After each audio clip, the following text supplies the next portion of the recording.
माननीय मुख्यमंत्री देवेंद्र फडणवीसजी यांना मुंबईतील भाडेकरू नागरिकांनी मोठ्या प्रमाणात निवेदन केले होते की भाडेकरूंना आम्हाला जेव्हा घर मिळतं, जेव्हा आम्ही रिडेव्हलपमेंटमध्ये जातो तर भाडेकरूंना घर देताना 400 फुटापर्यंत नियम होता की मुद्रांक घ्यायचे नाही। पण आता राज्य सरकारने निर्णय घेतला की आता 600 फुटापर्यंत भाडेकरूंना घर दिलं तर आता मुद्रांक लागणार नाही। हा निर्णय मुंबई उपनगरामध्ये संपूर्ण भाडेकरू जे राहतात त्यांच्या अत्यंत महत्त्वाचा निर्णय त्यांच्याकरता आहे। जेवढे भाडेकरूंना घरं मिळणार आहेत त्यांच्याकरता महत्त्वाचा निर्णय आहे। 600 फूटपर्यंत आता कुठलीही स्टॅम्प ड्युटी लागणार नाही। हा निर्णय मुंबईतल्या उपनगरातल्या सर्व भाडेकरूंनी राहणाऱ्या लोकांकरता आहे आणि मला वाटतं एक मोठा दिलासा स्टॅम्प ड्युटीमधनं एक मोठा दिलासा या ठिकाणी भाडेकरूंना घर मिळताना मिळणार आहे। आमचे मुंबईचे नेते आशिष शेलारजी, माननीय प्रवीण दरेकरजी, मुंबईचे सर्व 36 आमदार खासदार या सर्वांनी या मागणीला दुजोरा दिला होता। परवा अनिल परबही या बैठकीला होते। त्यामुळं माननीय देवेंद्र फडणवीसजींनी या निर्णयाला प्रचंड ताकद दिली आणि महसूल खात्याने हा निर्णय घेतला। यामध्ये आता 600 फुटापर्यंत कुठलीही स्टॅम्प ड्युटी लागणार नाही। हा एक महत्त्वाचा निर्णय आम्ही घेतला। दुसरा महत्त्वाचा निर्णय आम्ही घेतला 15/10/2024 पर्यंत 15/10/2024 पर्यंत ज्यांनी लेआउटमध्ये घरं घेतले, ज्यांनी घरं बांधले, ज्यांनी अनधिकृत भूखंड घेतले असतील किंवा लेआउटमध्ये त्या ठिकाणी भूखंड घेताना त्यांचे 1000 फुटाचे 600 फुटाचे घरं घेतले असतील, छोटे छोटे तुकडे पाडले असतील तर आम्ही तुकडेबंदी कायदा रद्द केला आणि आता जे काही रहिवासी क्षेत्र महाराष्ट्रात आहे त्या सर्व रहिवासी क्षेत्रामध्ये म्हणजे NMRD असेल, PMRD असेल, सिडको असेल, नैना असेल आणि नगरपालिकेच्या आजूबाजूला 1 किलोमीटर क्षेत्र असेल, महानगरपालिकेच्या भोवताल 3 किलोमीटर असेल, म्हणजे रिजनल प्लॅनमध्ये ज्या रेसिडेन्शियल तरतुदी आहे त्या सर्वांना आता 15/10/2024चे सर्व बांधकामं कायदेशीर करण्याचा निर्णय राज्य सरकारने घेतला आहे आणि एकही पैसा न घेता राज्य सरकार एकही पैसा घेणार नाही। आता रजिस्ट्रेशन सुरू होईल, ज्यांनी प्लॉट घेतले त्यांचं रजिस्ट्रेशन सुरू होईल आणि त्यामुळे 60 लक्ष परिवारांना या निर्णयाचा फायदा होणार आहे आणि राज्यातले 60 लक्ष परिवार जे त्या ठिकाणी अनधिकृत त्या ठिकाणी लेआउटमध्ये बसलेले होते, त्यांचे रजिस्ट्रेशन झाले नव्हते, त्यांना 7/12 मिळत नव्हता, आता प्रत्येक घराला 7/12 मिळणार आहे, रजिस्ट्रेशन होणार आहे। राज्यातल्या 60 लाख परिवारांना 3 कोटी जनतेला या निर्णयाचा फायदा होणार आहे। प्रमोशन होत नव्हते, पोस्टिंग करताना अडचणी होत्या। आता राज्यामध्ये जवळपास 115 ॲडिशनल कलेक्टर सिलेक्शन ग्रेड, जवळपास 110च्या वर ॲडिशनल कलेक्टर, जवळपास 113 डेप्युटी कलेक्टर आणि जवळपास 85 तहसीलदारच्या प्रमोशन आम्ही केलेले आहे। नायब तहसीलदारचे तहसीलदार झाले, त्या ठिकाणी क्लार्कचे आपला नायब तहसीलदार झाले आहेत। त्यामुळं एक मोठा बॅकलॉग मागच्या 7 वर्षापासून महसूल खात्यामध्ये होता। 550 अधिकाऱ्याच्या वर्षभरामध्ये प्रमोशन आम्ही केले आहेत।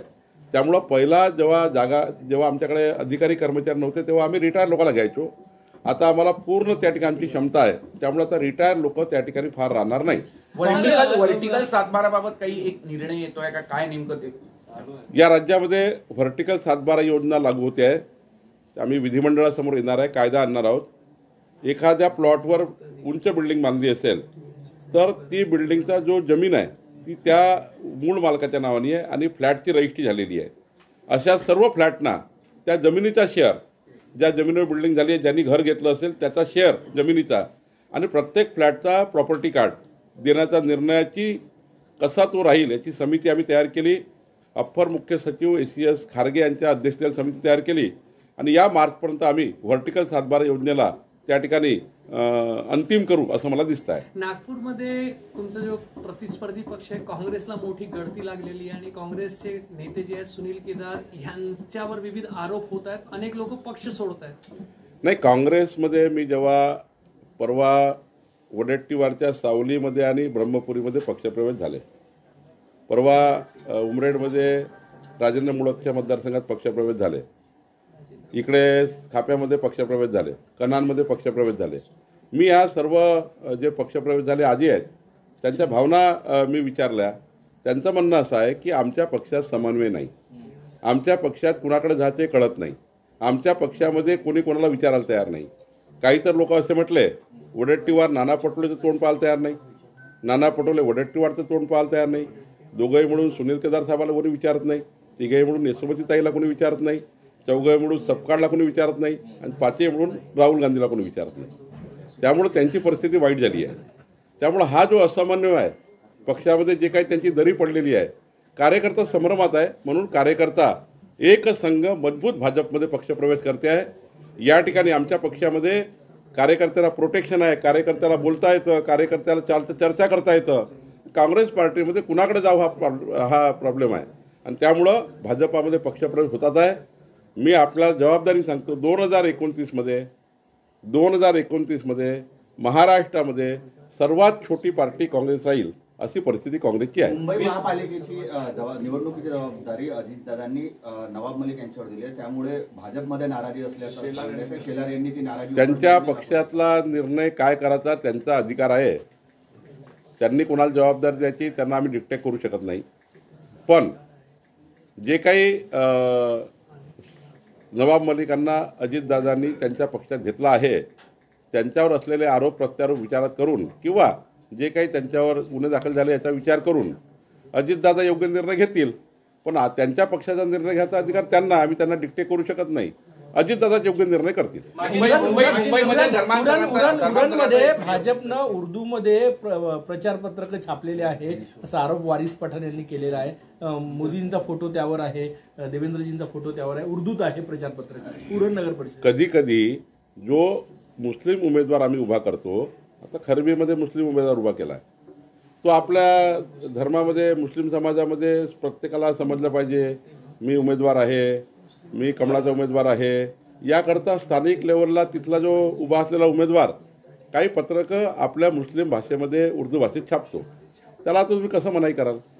तो उमेदवार आहे, त्या उमेदवारानं छापलं, त्यांची भाषा छापली, कोणाला भाषेवरनं त्या ठिकाणी थांबवता येत नाही ना.